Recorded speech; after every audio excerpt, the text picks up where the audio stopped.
Blaise Goumou. Goumou. G-O-U-M-O-U. Merci. Pendant l'enquête préliminaire, il y avait combien de Blaise Goumou et Goumou? Moi, je n'ai jamais été entendu en enquête préliminaire.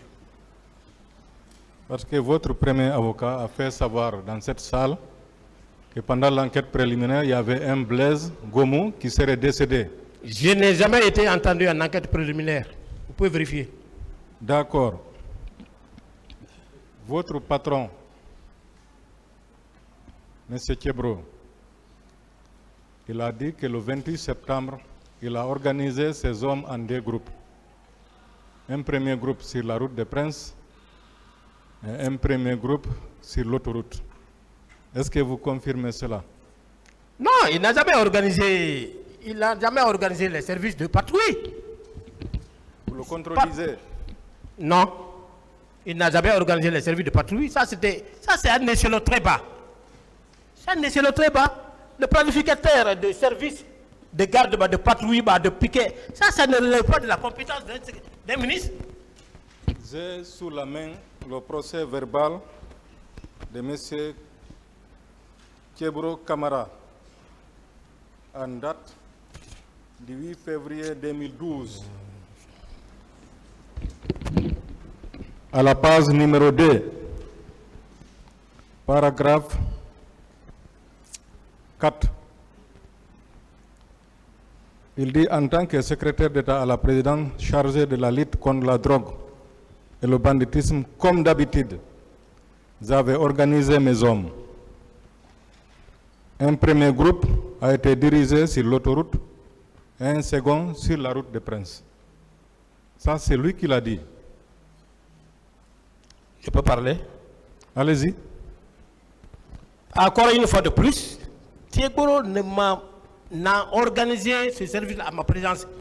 Moi, dès que vous venez comme d'habitude, vous regardez le tableau d'affichage. C'est le planificateur qui planifie tous les services. Les trois. Patrouille, garde, piquet. Vous appartenez à quel groupe parmi les deux groupes? La route des Princes et l'autoroute. Non, mais moi, j'ai expliqué mon itinéraire. Quel était votre itinéraire? Moi, j'ai dit que j'ai quitté le camp.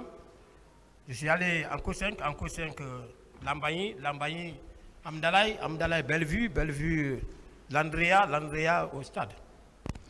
À partir du camp Alpha Yaya, pour aller au stade, qu'est-ce qui explique que vous retournez jusqu'à Koza en Co5, Lambaye? Parce que la mission, c'était pour aller au stade. La mission, c'était pas pour aller au stade directement. Moi, j'ai dit que nous sortions pour la patrouille. Pour la patrouille. Voilà. Et moi, j'ai expliqué la fois dernière ici que arrivé à comment on appelle, à Lambaye, j'ai fait un crochet là-bas au lac pour visiter parce qu'on a l'habitude de le faire. C'est pas qu'on t'ait planifié d'aller faire quoi que ce soit au stade. Non, j'ai expliqué. Est-ce que vous apparteniez au groupe de colonel Thiebro? Je n'ai plus de réponse par rapport à cette question. Le 28 septembre, est-ce que vous étiez dans le service de M. Thiebro? Je relevais des services spéciaux. De M. Thiebro? Je n'ai pas de réponse. Est-ce que Lambaye se situe sur l'autoroute? Vous dites? Sur la route des Princes. Lambaye. Si c'est Lambaye, c'est quoi? C'est situé sur la route. Et personne ne pouvait me tracer mon itinéraire parce que ça, c'est un itinéraire qu'on a pu. Est-ce que Lambaye est sur la route Le Prince? Est-ce qu'il pose comme question? Ah, c'est pas. Bon, je ne sais pas comment il faut. Ça, c'est la corniche. La route de Prince. Est-ce que c'est sur la route Le Prince? C'est pas sur la route de Prince. Donc, vous, votre patron, vous organise en deux groupes. Un premier groupe sur l'autoroute, le second sur la route des Princes. Vous prenez des hommes, vous partez à Anko 5, à Lambagne, avant de venir au stade. Qu'est-ce qui explique cela? Aucun itinéraire ne m'avait été tracé à l'entame. Un. Deuxièmement, Thiébaut n'a pas organisé mon service ce jour. Qu'est-ce qui vous a été donné comme consigne à l'entame, comme vous le dites? Mais quand À partir du camp, vous aviez quelle consigne? Mais comme d'habitude. Quoi? Comme d'habitude, quand nous prenons, quand nous voyons nos noms sur le tableau d'affichage, nous prenons le départ. Le départ, quand vous avez un tableau d'affichage, l'itinéraire n'est pas défini? L'itinéraire ne peut pas être défini, il appartient au chef de groupe de voir quel est l'itinéraire qu'il faut prendre. Le 28 septembre, quand même, c'était un jour important.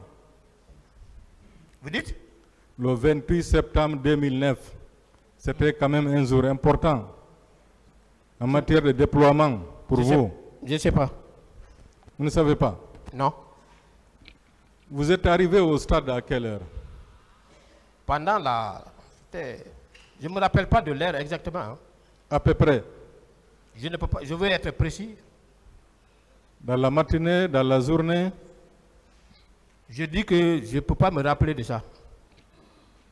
Vous avez fait combien de temps avant que M. Diakité et ses hommes arrivent? Bon, je n'ai pas chronométré. La fois dernière, j'ai dit que peut-être 30 à 35 minutes. Pendant ces 30 minutes, qu'est-ce que vous avez fait?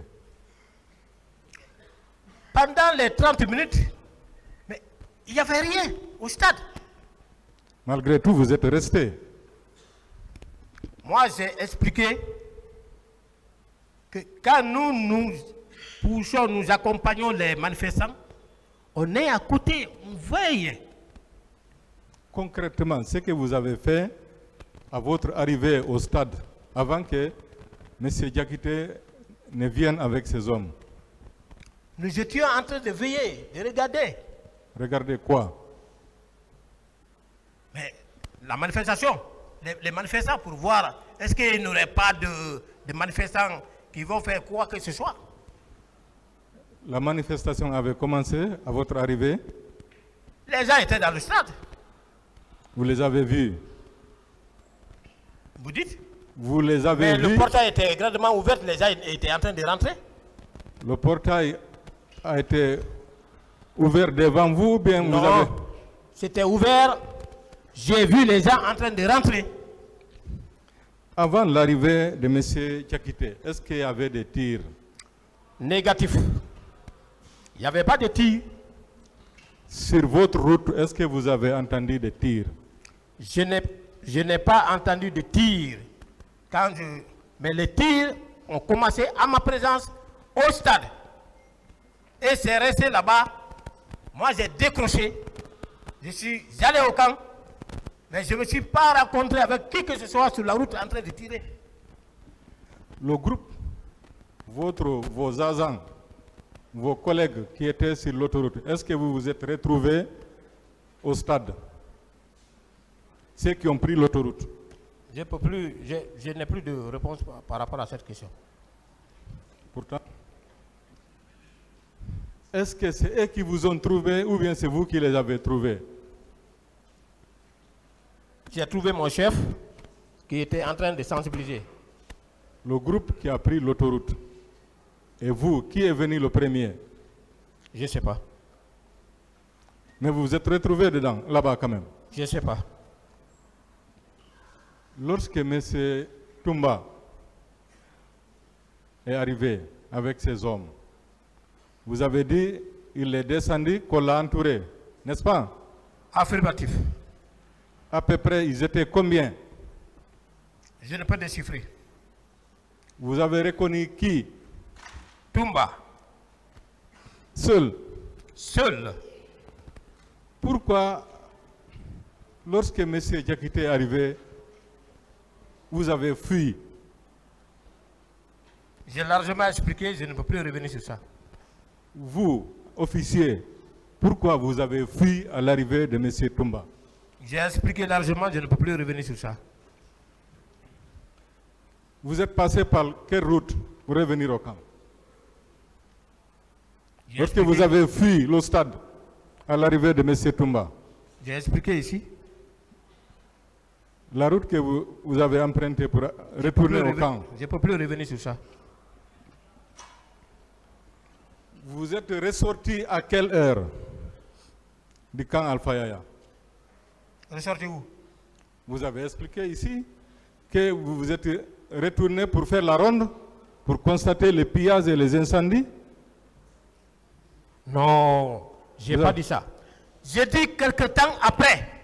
Oui. Il y a la France 3 qui était venue à notre service, qui a demandé à ceux qu'on l'accompagne pour aller constater les différentes découvertes des précurseurs dans le cadre de la fabrication des drogues et en même temps faire état des dégâts qui ont été enregistrés pendant les événements du 28 septembre. C'est à cette occasion qu'on a fait ce tour. C'est à cette occasion qu'on a constaté effectivement qu'il y a eu des dégâts. Le même jour, vous n'êtes plus sorti du camp, le 28 septembre. On est parti, on est resté. D'accord.